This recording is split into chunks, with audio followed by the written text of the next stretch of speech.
Jamhira mon bandiraɓe sehlaɓe heɗotoɓe radio Jowol Sare hande en garti oɗo ñalawma altini nayi lewru août hitande ujunnaji ɗiɗi nogas joyyi non ko meftande habaruji meɗen États-Unis ko ɓuuri hewde hen non ko mayn midor to Texas ko fati politique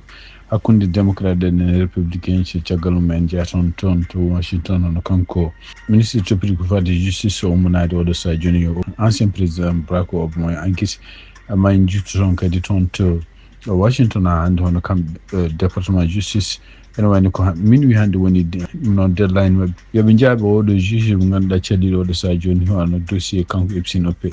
toon de Israël kadi ene wayni ko kanko Benjamin Netanyahu honko haala joni wi ko o kibdi Palestine fof ɗum noon yaltini Palestinaɓe ɗum ko kabaruji keñoraɗi min gerti desuji muɗum joni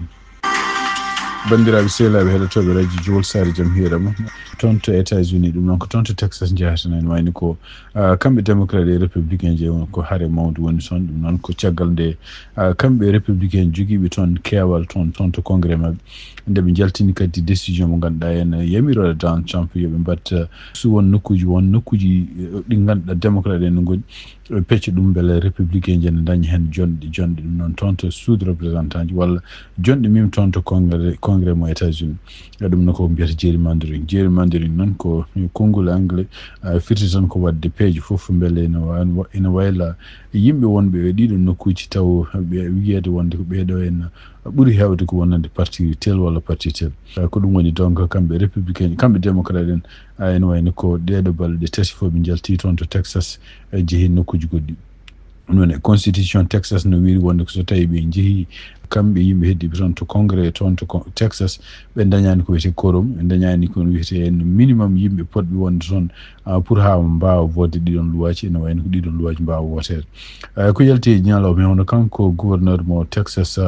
Greg Abbott e kanko kadi yimɓe hewɓe wonɓe toon to sud représentant ene wayde ɓe gooti kuulal wiide wonde ko kala ɓeɗo démocrate en représentant député ji to mbawi wonde Texas fof to jiyama ko ni poti nanguede gartire toon to capital toon to Austin ɗum noon ko forsude ɗumen beele tawi wotde ko wawi wonde fof ko ɓuuri hewde ɓeɗon démocrate en walla saji ko ceeli sala ɗumen noon ko ɗum ɗo ko constitution yamir ɗumen en mbawi wasde tawede ɗiɗo woteji pour woteji ha mbasa wonde donc sifti ɗon tan toon to Texas hono kanko Greg Abbott woni wayno rokki kanko ko ha minuit wiide wonde ko kala ɓeɗo démocrate ɗon gartani minuit toon to Texas ene wayno ko kala state trooper ɗum woni ɗum noon ko militaire ji makko walla yimɓe dadiɓe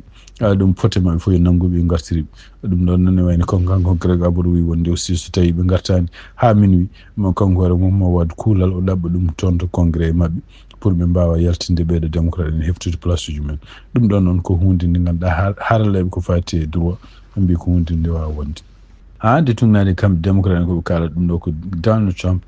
peeje ɗi woni oɗo sa joni ɓe ƴewde beele élection ngaji primaire garoji ɗi en surtout ko fati toon to congrès beele républicain ji ne mbasa perdude no fewi par ce que républicain ji perdi démocrate en kepti gardingu toon to congrès en wayno ko kanko laamu makko ɗon gasata habaruji men hande toon to États-Unis tugnade kadi ko yalti en wayno ko kanko ministre toppiti ko fati justice ene wayno ƴefti décision hande wiide wonde ko o ummini oɗo sa joni enquête ko fati kanko laamu makko kanko ancien président Barack Obama enquête puɗɗunoɗo e makko ko fati en nde wiyete en kamɓe Russie ɓe mbawi wadde juuɗe mabɓe élection ngaji hitande ujunnaji 16 ɗum noon ko siftindon hono kanko gardiɗo direction intelligence national hono kanko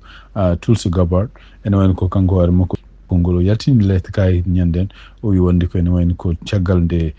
département makko kanko hoore makko e gardini makko nde ɓe gangguiti ɓe tawi wonde ko e laamu makko kanko ancien président Barack Obama won gueɗe ɗe mbayɗi ɗum ɗo fof ko bonnude hono kanko Donald Trump bonnude nde makko walla hadde mo kanko hoore makko laamade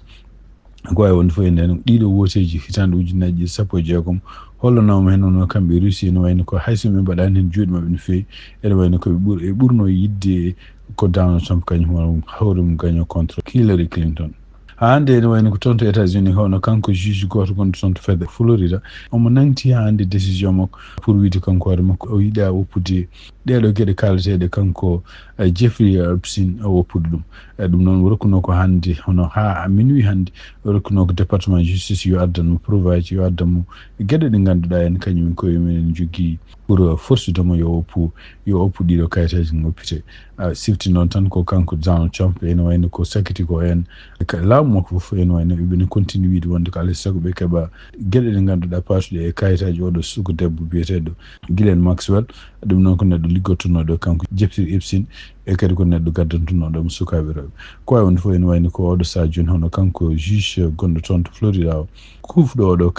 kala kayitaji patuɗe kanko Jeffrey Epstein omono nanti hen taw o sali o moppude ɗum noon wiide makko ko woni yimɓe wonɓe hen taw ko yimɓe ɓe ngannduɗa en poɗɓe renede vie mumen privé o yiiɗa ɗum ɗon yalta donc eno fada ha minuit hannde heure mo New York ƴeewe holko kamɓe département justice koɓe jalti habaruji men ha hande keñoraɗi toon to caggal leydi on toon to Brésil hono kanko ancien président ene wayno oɗo sa joni tribunal yamiri wonde ko yo sokke galle makko ɗum noon ko yo haaɗe yaltude galle makko no fewi sibabude ñawore nde woni oɗo sa joni ñawore nden kanko ni hitande ujunnaji ɗiɗi e nogas ɗiɗi e caggal nde woteji mbaɗi toon kanko hoore makko ene woni supporteur uji makko jannino toon to congrès janni toon e nokkuji laamu fof bonni ɗum kadi waɗi maayoɓe kewɓe e ɗum noon ene wayno ko kanko takka oɗo sa joni ko kanko woni caggal ndeɗo dillere wonnode oɗo sa joni ene wayno ko tribunal yamirimo kanko Bolsonaro ene wayno ko yo sokke galle makko yo haaɗe yaltude galle makko toon to Israel e tungnade kadi ko yalti no wayno ko kanko premier ministre mo Israel e tungnade kadi ko yalti no wayno ko haysindo 75% Israel naaɓe fof jiiɗi ko guerre o darto jiiɗi ko yimɓe heddiɓe nangaɓe taw ko Israel naaɓe nanganoɓe ɓe garta jiiɗi ko bombardement ji toon to Palestine darto enen ko kanko Benjamin Netanyahu e nder ko yalti ha tuume wiya mawo ƴeewa parlement Israel beele ne wawa jabde won yantude makko ɓe pelliti tan ɓe occupa Palestine fof no worno e wiide makko so ɗum ɗon waɗaka en wayno ko jaam dañetake toon ɗum ɗon noon ko hunde jogorde addude kadi musidɓe mawɗo toon to Israel tungnade hande haraleɓe ko fati ɗum ɗo kadi ko hunde nde ganduɗa kanko Donald Trump kanko hoore makko jaɓata ɗum waɗa haysinde kanko Benjamin Netanyahu felama oɗo sa joni ene wayno ko laamu makko kanko Donald Trump ɓuuri felede saabu ko kañumen continue gembudemo pour haareji ɗi woni toon to Gaza e surtout henna ko yiyete o ɗeɗo balɗe yimɓeɓe e maayoɓe toon e heeke e ko yiyete ene wayno ko ñaññini Israel naɓe oɗo sa joni ko yimɓe mabɓe kamɓe nanganoɓe toon tawɓe Hamas nanguno hollaɓe vidéo ji kañumen koye men ene gasa gasɗe ɗum jogori ubbede sibabu nde koko jogori mayiti sibabu nde heeke ko wawi wonde fof ene wayno kono fada hono kanko Benjamin Netanyahu est ce que ɗum ɗo ko rapport ji kalteɗi ɗi ko gonga walla wona gonga ko wawi wonde fof ene wayno ko